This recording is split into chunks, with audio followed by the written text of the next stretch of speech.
Bapak Ibu sekalian, teman-teman dari provinsi, teman-teman dari kabupaten kota, serta teman-teman peserta yang masih senantiasa eh, menyimak pemaparan dari kami di Pusmenjar. Oke, Bapak Ibu, mungkin kita di sini sedikit saja gitu menjelaskan terkait dengan aplikasi yang akan digunakan oleh Bapak Ibu peserta maupun Bapak Ibu koordinator yang bertugas sebagai proktor dan juga sebagai peserta. Seperti itu. Oke, Bapak Ibu, mungkin juga untuk hari ini gitu ya peserta yang hadir tidak semuanya juga pernah menghadiri pertemuan-pertemuan sebelumnya gitu ya. Jadi di sini uh, kami ulang kembali gitu ya pemaparan terkait dengan aplikasi yang akan digunakan. Oke, baik. Seperti yang tadi sudah disampaikan oleh uh, narasumber sebelumnya ya, Pandaru, Bu Ati dan juga Ibu Kapus bahwa untuk hari ini gitu ya. Hari ini kita pengenalannya itu adalah tentang aplikasi untuk asesmen nasional gitu ya dan juga soal-soalnya berkaitan dengan aplikasi asesmen nasional. Nah, berikut untuk aplikasi yang akan dipakai gitu ya. Untuk peserta gitu ya, untuk peserta maupun proktor itu ada aplikasi masing-masing yang akan digunakan ya. Yang pertama adalah aplikasi yang namanya Exam Browser. Aplikasi Exam Browser adalah aplikasi yang digunakan oleh peserta tes, gitu ya. Yang kedua adalah Proctor Browser. Proctor Browser adalah aplikasi yang digunakan oleh teman-teman proktor, gitu ya, atau teman-teman operator sekolah, gitu ya, atau teknisi atau di sini koordinator yang menggunakan aplikasi Proctor Browser. Nah, tampilannya sedikit sama ya Bapak Ibu ya. Tampilannya sama, perbedaannya hanya spesifikasi terkait dengan komputer yang digunakan seperti itu. Kalau Proctor Browser spesifikasinya itu tidak banyak. Berbeda dengan Exam Browser yang digunakan untuk peserta tes. Exam Browser ada beberapa spesifikasi yang kami tentukan gitu ya. Jadi kalau memang komputernya spesifikasinya tidak sesuai dengan spesifikasi dengan uh, requirement dari si aplikasi, maka aplikasinya tidak akan bisa dijalankan. Yang pertama yaitu operating system. Untuk aplikasi Exam Browser itu nantinya memang akan ada aplikasi Windows, Linux, Mac dan juga Chromebook. Tetapi untuk saat ini yang masih kita uji cobakan gitu ya secara masif baru Windows-nya saja seperti itu. Jadi operating system di sini kita batasin yang bisa digunakan adalah Windows 7 ke atas gitu ya. Di sini Windows 10 ya. Jadi aplikasinya mendeteksi Windows 10, mendeteksi operating system yang digunakan oleh komputer gitu ya. Jadi yang bisa digunakan adalah Windows 7 ke atas ya. Jadi kalau seperti Windows XP, Windows 98, Windows 2002 itu ketika menjalankan aplikasi Exam Browser itu tidak akan bisa berjalan seperti itu. Yang kedua ada CPU ya, di sini CPU-nya kita hanya mendeteksi saja. Yang ketiga adalah RAM.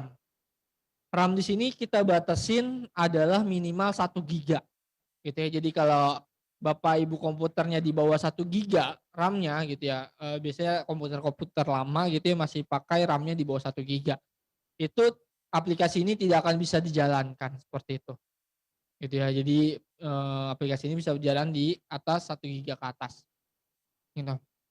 Display resolution gitu ya atau resolusi layar monitor. Jadi resolusi layar monitor komputer yang digunakan oleh peserta tes itu juga kita batasi gitu ya. Ada requirement-nya yaitu harus di atas 1024 kali 720 seperti itu. Jadi kalau misalnya salah satunya nih ya Bapak Ibu ya, display resolusinya di atas atau sama dengan 1024 kali 720 ya, 1024 lebarnya, 720 adalah tingginya. Nah, Jika salah satunya kurang dari angka ini, maka aplikasinya tidak akan bisa berjalan. Contoh misalnya lebarnya sudah 1024, tetapi yang bagian kanan nih tingginya hanya 620. Maka si aplikasinya tidak akan bisa dijalankan. Itu akan ada tanda silang. Jadi dua-duanya harus di atas ini, harus di atas 1024 kali 720. Kebetulan di sini komputernya dideteksi 1360 kali 768. Gitu ya, di atas dari angka-angka tersebut, maka bisa dijalankan. Maka ada tanda checklist ya. Oke, yang berikutnya adalah harus tersedia akses internet gitu ya, harus tersedia akses internet. Kalau saat menjalankan aplikasi tidak ada akses internet gitu ya, bisa tampil error gitu ya, bisa tertutup aplikasinya. Jadi memang harus tersedia akses internet gitu ya, karena memang pelaksanaan kita adalah online, jadi harus tersedianya akses internet itu udah hukumnya wajib seperti itu. Jadi untuk menjalankan aplikasi pun kita mendeteksi ada internet atau tidak, seperti itu. Yang berikutnya, aplikasi yang di-download harus sesuai dengan bit OS yang digunakan oleh peserta. Nah, di sini kita deteksinya di versi aplikasi ya Bapak Ibu ya. Jadi kita menyiapkan masing-masing aplikasi, baik itu Exam Browser maupun Proctor Browser, masing-masing ada dua versi, yaitu yang 32 bit atau 64 bit gitu. 32 bit atau 64 bit. Nah, 32 bit atau 64 bit. Jadi harus di-downloadnya itu sesuai dengan bit OS pada komputer peserta tes. Seperti itu. Yang berikutnya lagi adalah tanggal. Tanggal di komputer peserta itu harus sesuai. Bapak Ibu bisa lihat di komputernya masing-masing di kanan bagian bawah itu ada tanggal ya. Jadi tanggalnya itu harus disesuaikan dengan waktu setempat gitu ya. Waktu setempat Indonesia itu ada 3 ya, plus 7, plus 8, plus 9. Jadi harus disesuaikan. Karena komputer itu defaultnya akan terpasang jamnya itu atau waktunya -8 ya, waktunya US seperti itu. Nah, kalau waktunya tidak sesuai dengan waktu setempat itu aplikasinya tidak akan bisa berjalan atau akan ada tanda silang. Gitu ya, ini di sini akan ada tanda silang seperti itu. Kalau tanggalnya tidak sesuai. Berikutnya, tidak diizinkan menggunakan extend screen. Extend screen itu apa? Bapak Ibu menggunakan dua layar itu ya. Ataupun misalnya Bapak tekan Windows P, ketika Bapak Ibu tekan Windows P itu akan muncul yang namanya PC screen only, duplicate atau extend. Kalau settingan Bapak Ibu komputernya extend, Exam Browser juga akan mendeteksi tidak akan bisa berjalan. Seperti itu. Yang berikutnya adalah Exam Browser itu akan mengunci keyboard Bapak Ibu. Gitu ya. Mengunci keyboard Bapak Ibu dalam artian tidak semua keyboard kita kunci, tidak. Jadi hanya tombol-tombol khusus saja yang shortcut ya bahasanya, shortcut Bapak Ibu yang khusus saja yang kita kita handle gitu ya, maksudnya dikecualikan jadi tidak akan bisa ditekan. Contoh kayak Ctrl C itu kan untuk mengcopy kalimat gitu atau mengcopy kata gitu ya, itu kita blok. Ctrl V itu juga buat buat paste gitu ya, buat master. Jadi kita blok. Alt Tab itu kan buat Bapak Ibu mengganti tampilan gitu ya, mengganti dengan aplikasi lain itu juga kita blok seperti itu. Dan juga tombol-tombol yang lainnya yang mengakibatkan peserta tes tampilannya berubah dari tampilan ujian. Intinya aplikasi Exam Browser ini akan mengunci layar peserta tes untuk selalu dalam tampilan soal ujian.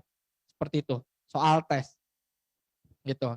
Jadi ada tombol khusus untuk keluar dari aplikasi Exam Browser ini ya. Mudah-mudahan Bapak Ibu tahu ya, untuk keluar dari Exam Browser itu pencet apa ya? Ctrl CB Bapak Ibu ya. Jadi Bapak Ibu untuk bisa keluar dalam aplikasi Exam Browser harus menekan kombinasi Ctrl CB gitu ya, C dan B. Jadi harus pakai 3 jari untuk menekan. Seperti itu. Itu untuk Exam Browser. Gitu. Ini contohnya Exam Browser yang siap dijalankan. Jadi kalau Exam Browser komputer peserta tes itu sesuai dengan spesifikasi yang kita tentukan, maka tombol run-nya akan berwarna biru. Jika tidak sesuai dengan spesifikasi yang kita tentukan, maka tombol run-nya akan berubah berwarna abu-abu atau tidak bisa diklik, gitu ya. Di sebelah kanannya juga akan ada silang yang menandakan bagian mana yang tidak sesuai dengan spesifikasi, seperti itu.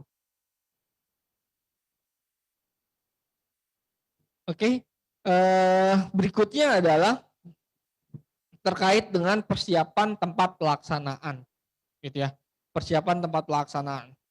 Yang pertama adalah menginstal jaringan internet, baik itu kabel jaringan LAN ataupun WiFi dengan bandwidth ideal, gitu ya Bapak Ibu ya. Ideal itu adalah berjalan dengan baik. Itu adalah 12 Mbps per 15 klien. Jadi kalau mau berjalan dengan baik itu 12 Mbps per 15 klien. Kalau di bawah itu bagaimana? Kalau di bawah itu adalah konsekuensinya adalah experience untuk menjawabnya mungkin gitu ya, mungkin akan sedikit lambat beberapa detik dari waktu ideal ini bandwidth ideal ini gitu ya. Ini bandwidth ideal, pindah soalnya cepat gitu Bapak Ibu ya. Gitu. Di bawah ini bagaimana? Di bawah ini ya pengalaman dalam mengerjakannya itu mungkin agak sedikit lambat ketika pindah soal atau lainnya atau membuka pertama kali seperti itu. Yang berikutnya adalah aplikasi Proctor Browser dan Exam Browser Client gitu ya. Mendownload ya Bapak Ibu ya. Mencatat ID Proctor dan password Proctor pada web. Nah ini mencatat ID Proctor dan password Proctor pada web ini adalah Bapak Ibu bisa lihat di menu data pendukung ya untuk si Proctor ya. Untuk Proctor ada username passwordnya ya. Oke, berikutnya adalah petugas tempat pelaksanaan. Petugas tempat pelaksanaan bertugas untuk mengawasi peserta ujian, gitu ya. Memastikan peserta tidak mengalami kendala teknis, jadi komputer dapat berfungsi dengan baik, gitu. Bertugas menjaga konektivitas internet dengan cara memastikan hardware yang digunakan untuk tes, baik itu komputer, akses point, wifi, switch, ataupun pengkabelan, itu juga berfungsi dengan baik. Ini topologi standar saja, yang penting adalah komputer klien Bapak Ibu terkoneksi dengan internet. Ini hanyalah contoh ya Bapak Ibu ya. Baik, saya akan lanjut ke exam browser Proctor. Jadi itu aja buat Bapak Ibu yang sekarang sebagai peserta yang akan menjalankan aplikasi exam browser klien gitu ya, atau yang sebagai peserta tes. Itu aja tadi aplikasinya, hanya seperti itu. Baik, kita lanjut ke exam browser Proctor atau yang digunakan oleh koordinator. Ini adalah tampilannya Bapak Ibu ya. Tidak banyak persyaratan spesifikasinya.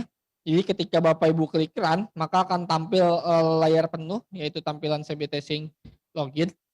Perbedaannya untuk exam browser Proctor adalah ketika Bapak Ibu menggunakan exam browser client, maka keyboardnya itu akan terkunci ya, beberapa tombol keyboard akan terkunci, Bapak Ibu tidak bisa membuka browser lain, tidak bisa membuka Word, tidak bisa membuka Excel seperti itu. Tetapi perbedaannya ketika menggunakan exam browser Proctor, Bapak Ibu tetap bisa membuka aplikasi-aplikasi lain ataupun browser lain gitu ya. Bapak Ibu masih diizinkan membuka aplikasi lainnya. Seperti itu. Ya, untuk CBT Sync loginnya ini ada username password. Username passwordnya Bapak Ibu bisa dilihat di web KKG di menu data pendukung. Di situ ada username password CBT Sync loginnya. Oke, kita lanjut. Setelah login gitu ya, setelah login akan tampil beberapa menu Bapak Ibu ya. Beranda, status tes, status peserta, daftar peserta, kelompok tes, daftar login, request peserta. Ini adalah menu-menu yang nanti akan ditampil di CBT Sync login. Yang pertama adalah dashboard. Dashboard ini hanya menerangkan petugas proktornya. Ya. Kemudian kedua, petugas proktor adalah masuk ke menu daftar peserta gitu ya. Masuk menu daftar peserta ini untuk melihat peserta yang terdaftar di yang berada di bawahnya Bapak Ibu sebagai proktor, ataupun yang Bapak Ibu akan tangani, yang Bapak Ibu akan handle seperti itu. Ya ini daftar peserta hanya melihat saja ya Bapak Ibu. Nah, yang berikutnya menu yang pertama kali ditekan adalah kelompok tes. Setelah tadi daftar peserta, yang kedua adalah menu kelompok tes. Kenapa ini wajib ditekan? Jadi ini adalah menu untuk mengaktifkan peserta untuk ujian. Ingat ya, saya ulangi, untuk mengaktifkan peserta untuk ujian. Jadi Bapak Ibu Proktor, kalau Bapak Ibu Proktor tidak membuka menu kelompok tes, nanti pesertanya tidak akan bisa login. Ingat ya, kalau di pesertanya terdapat username peserta tidak aktif, itu dikarenakan proktornya belum mengaktifkan menu kelompok tes. Jadi bukan karena di pusat ya Bapak Ibu ya, tetapi ini kita serahkan ke proktor masing-masing. Seperti itu, kita serahkan ke proktor masing-masing untuk mengaktifkan peserta agar bisa ujian. Gitu ya. Ini jadi ada tombolnya aktif gitu ya. Pertama adalah tombol sign all. Sign all adalah mengaktifkan seluruh peserta. Yang berikutnya kita siapkan juga ada button-button. Ini mengaktifkan untuk satu-satu gitu ya. Jadi misalnya ada 69 peserta nih. Yang sesi pertamanya 30, maka yang diaktifkan hanya 30 dulu seperti itu. Lanjut, menu ketiga yang Bapak Ibu tekan gitu ya sebagai proktor adalah menu status tes. Gitu ya. Setelah tadi mengaktifkan peserta, yang berikutnya adalah mengaktifkan token. Ya, tadi sudah dijelaskan juga sama Pak Handaru token. Token itu adalah kunci untuk Bapak Ibu bisa masuk ke dalam tampilan soal. Jadi tanpa adanya token, Bapak Ibu tidak bisa membuka soalnya. Jadi hanya bisa login, tetapi tidak bisa membuka soal. Seperti itu. Jadi di menu ini Bapak Ibu Proktor hanya tinggal menekan tombol refresh, gitu ya. Tiap 15 menit sekali ini harus ditekan tombol refreshnya dikarenakan tokennya akan menghilang setiap 15 menit sekali, gitu. Bukan berarti 15 menit sekali si peserta harus mengaktifkan token atau memasukkan token, bukan ya. Jadi proktor ini harus refresh 15 menit sekali hanya untuk jika ada peserta yang keluar dari ujian terus harus masuk lagi, itu kan membutuhkan token. Nah, setelah 15 menit itu tokennya akan hilang gitu ya, maka harus di refresh lagi untuk proktor agar tokennya muncul kembali. Seperti itu. Ya. Nah, ini contoh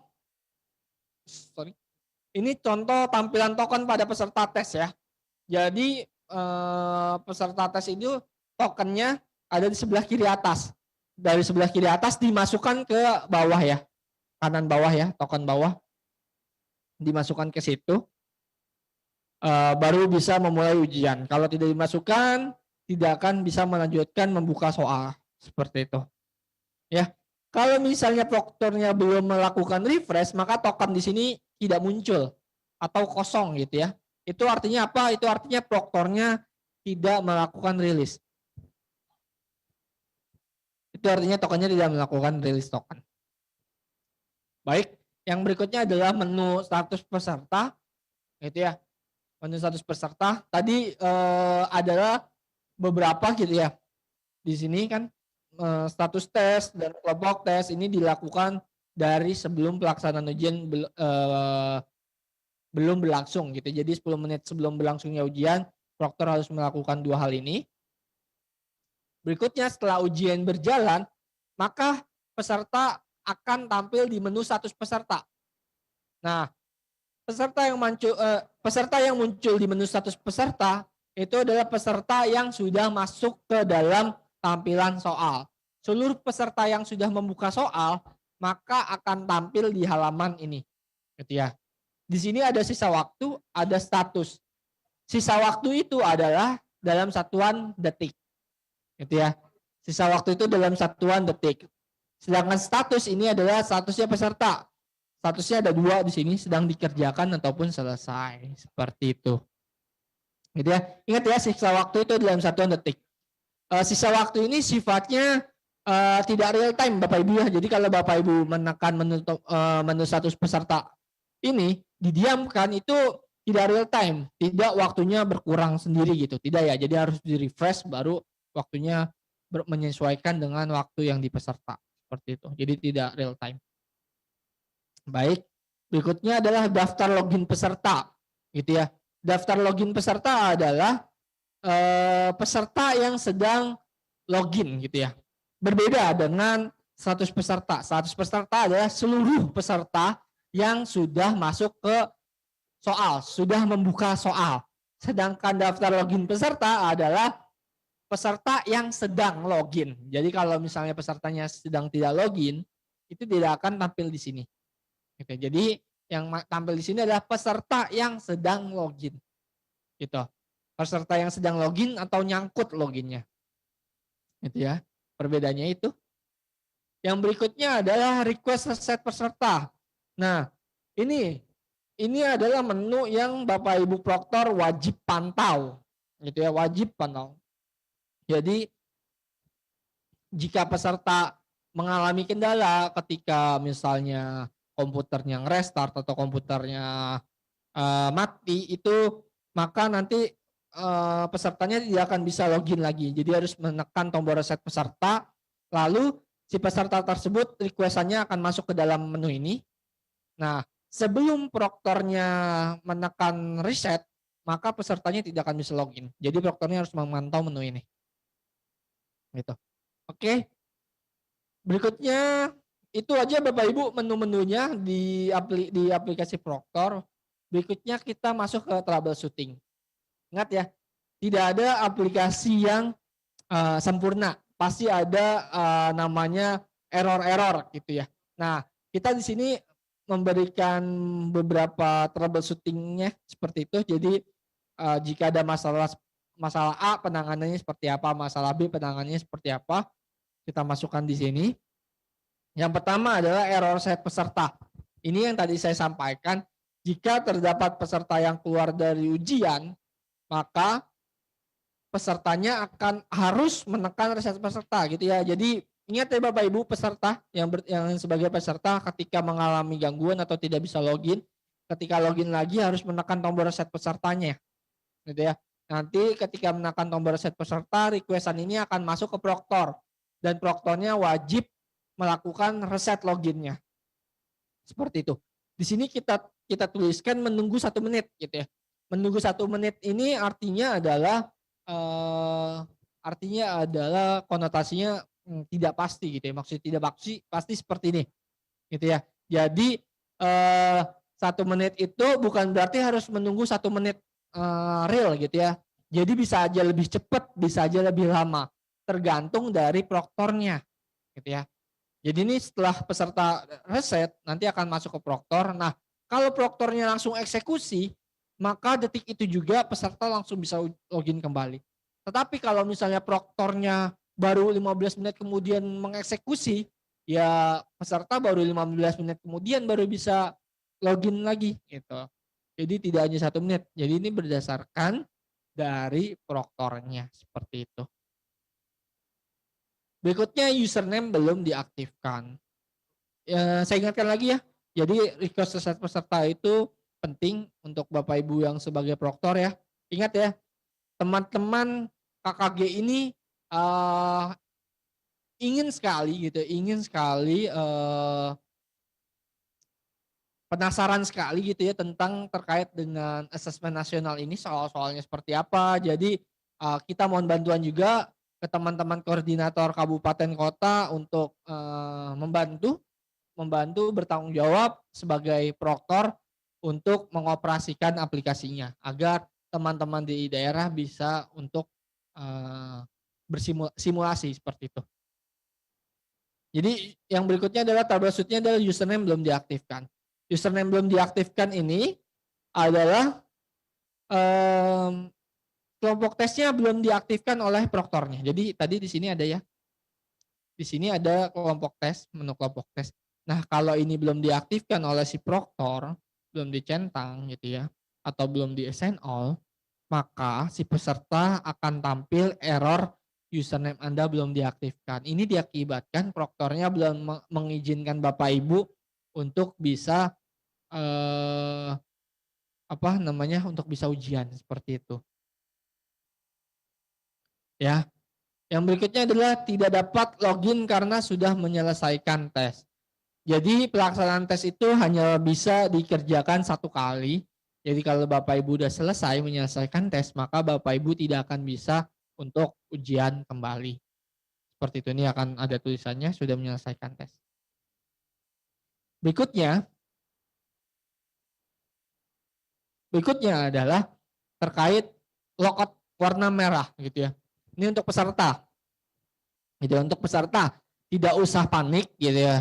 Ketika muncul error logout tombol warna merah ini, konfirmasi tes logout gitu ya, warna merah kita nyebutnya karena tombolnya warna merah. Tombol logout ini kita nyebut ada banyak warnanya gitu ya, tergantung permasalahannya. Di sini kita tambahkan yang sering terjadi adalah logout merah gitu ya. Nggak usah panik, tetap tetap santai aja, tetap tenang aja mengerjakannya. Logout merah ini terjadi dikarenakan mungkin adanya loss internet gitu ya, internetnya terputus sebentar seperti itu, atau permasalahan kalau logout ini kebanyakan adalah internet dari Bapak Ibu sekalian terdapat loss gitu ya, ataupun tidak stabil, itu menyebabkan logout merah. Nggak usah panik, tinggal logout aja lalu Bapak Ibu login kembali gitu ya. Maka otomatis Bapak Ibu akan bisa melanjutkan lagi soal sebelumnya. Jadi jawabannya tidak akan hilang, jawabannya akan tetap ada, tetap bisa mengerjakan seperti itu. Ya, baik Bapak Ibu. Itu aja Bapak Ibu, hanya sedikit yang bisa kami sampaikan. Kalau hanya pemaparan aja kayaknya kurang mengena gitu ya, kurang afdol gitu ya, kurang afdol. Jadi sekarang Bapak Ibu, kita jam 13.46 kita akan memulai ujian pada pukul 14 sampai sebenarnya ini sudah kita aktifkan dari pagi ya, tadi sudah kita aktifkan. Jadi nanti Bapak Ibu bisa ujian sampai dengan pukul 3 sore gitu ya. Ingat ya Bapak Ibu ya, Bapak Ibu bisa simulasi hanya sampai pukul 3 sore waktu Indonesia Barat gitu ya. Kita tidak ada toleransi lagi dikarenakan memang uh, kita di sini sedang mempersiapkan gitu ya, tetap akan melanjutkan untuk SSB gitu ya. Makanya kita sampai jam 3 saja, selanjutnya akan kita tutup untuk kita melanjutkan development. Seperti itu saja Bapak Ibu. Jadi mohon bantuannya untuk teman-teman koordinator.